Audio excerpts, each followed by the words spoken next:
Hey guys, welcome to How to Solution, and in this video we're going to show you guys how you can change the TikTok username without waiting for 30 days. So at first you go to your TikTok app, then click on profile. After that click on edit profile, and then you're going to see username. Click on that and change it to whatever you want to. For now I'm going to change it to a random thing, and once I'm done I'm gonna click on save.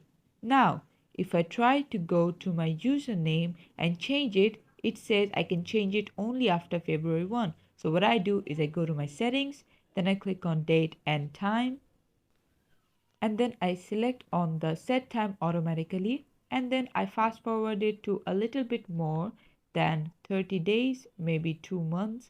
After that we're going to change that and then minimize the TikTok app, and then we're going to go to TikTok one more time, and then I click onto my profile, edit profile, and then my username, and then I change it back to whatever I want to.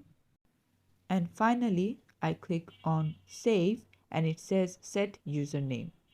This is it. Thanks for watching. I hope you guys enjoyed. Please like and leave a subscribe for more tutorials like this, and until then, take care.